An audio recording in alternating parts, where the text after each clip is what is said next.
Halo Sobat Cek Fakta, sepak bola Asia kini memasuki babak baru yang penuh dinamika. Dunia olahraga tidak lagi hanya soal gol, assist, atau kemenangan di lapangan hijau. Kali ini, kita melihat politik, diplomasi, dan strategi nasional saling berpadu di belakang layar. Baru-baru ini, kabar mengejutkan muncul.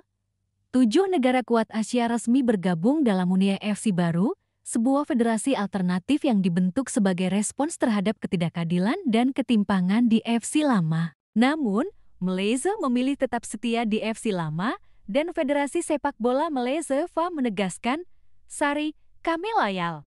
Video ini akan membedah secara mendalam siapa saja negara yang bergabung, alasan Malaysia menolak, serta implikasi politik dan olahraga dari fenomena yang bisa mengubah peta sepak bola Asia. Untuk memahami konteks, kita perlu melihat kembali posisi FC Asian Football Confederation di Asia. Sejak dibentuk pada 1954, AFC menjadi federasi resmi yang mengatur sepak bola Asia. Kompetisi, regulasi, dan koordinasi antar negara anggota. Namun, seiring berjalannya waktu, muncul ketimpangan struktural.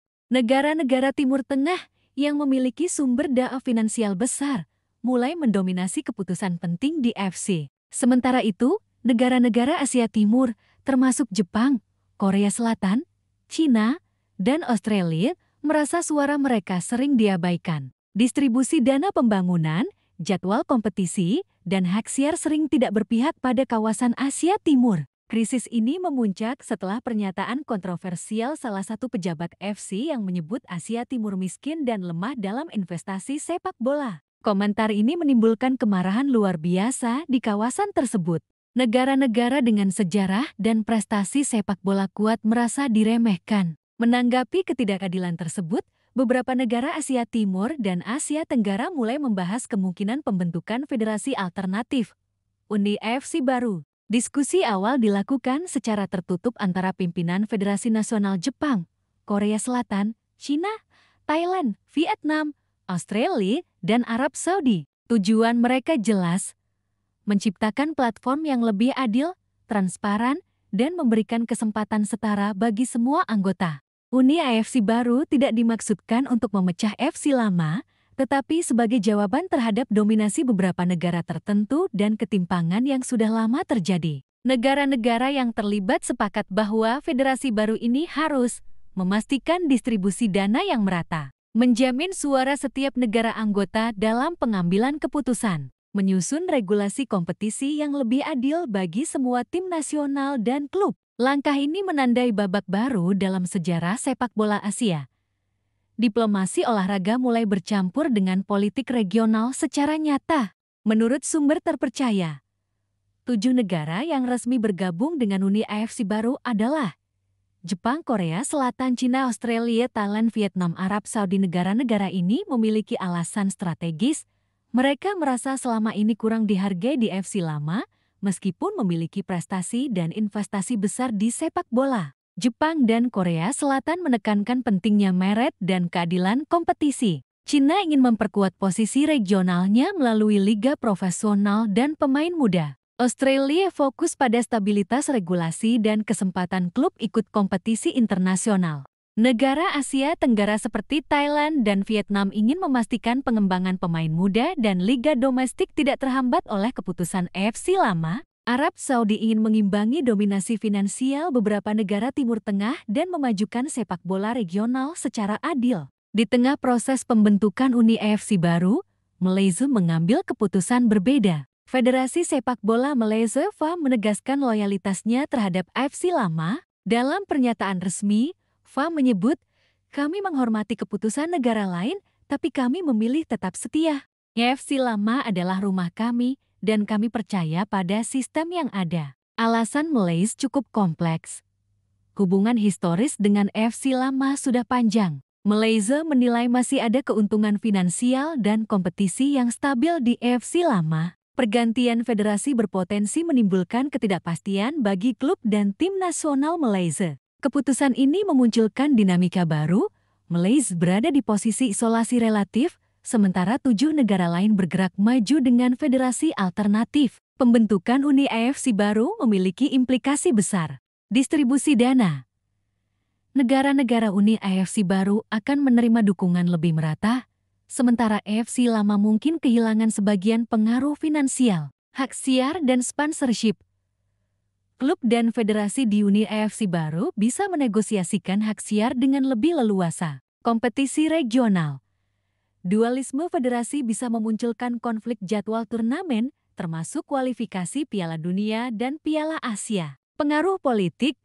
Uni AFC baru memperkuat suara negara-negara Asia Timur di tingkat internasional, menantang dominasi beberapa negara Timur Tengah. Malaysia yang tetap di AFC lama menghadapi risiko kehilangan kesempatan ikut dalam federasi baru yang mengatur kompetisi regional lebih transparan. Terisolasi jika mayoritas negara memindahkan alokasi dana dan turnamen ke Uni AFC baru. Namun bagi Malaysia, loyalitas juga merupakan strategi. FAM menilai stabilitas jangka panjang lebih penting dibanding ikut langkah revolusioner yang berisiko. Media Asia Timur dan Asia Tenggara ramai memberitakan fenomena ini. Beberapa media menyebut Uni AFC baru sebagai revolusi sepak bola Asia, sementara lainnya menyorot loyalitas Malaysia sebagai langkah berani atau konservatif. Di media sosial, opini terbagi. Pendukung Uni AFC baru berharap federasi baru bisa membawa keadilan bagi semua negara anggota. Pendukung Malaysia menilai keputusan FAM tepat karena menghindari ketidakpastian dan konflik administratif. Beberapa pengamat mengingatkan bahwa dualisme federasi bisa menimbulkan kebingungan bagi pemain, klub, dan fans di Asia. Fenomena ini membuktikan bahwa sepak bola kini bukan hanya soal olahraga, tetapi juga soal politik, strategi, dan pengaruh regional. Dualisme AFC lama dan Uni AFC baru bisa memunculkan konflik, namun juga peluang kolaborasi. Konflik. Pertandingan internasional bisa tumpang tindih, hak siar dan sponsor bisa menjadi sengketa, dan negara yang setia ke AFC lama bisa kehilangan pengaruh. Kolaborasi. Kedua federasi bisa menyepakati regulasi bersama, membangun turnamen lintas federasi, dan menciptakan standar baru untuk kompetisi Asia. Uni AFC baru juga menyiapkan peraturan internal agar konflik tidak merusak stabilitas regional. Mereka fokus pada meritokrasi dalam kompetisi, transparansi distribusi dana, standar pengembangan pemain muda dan klub.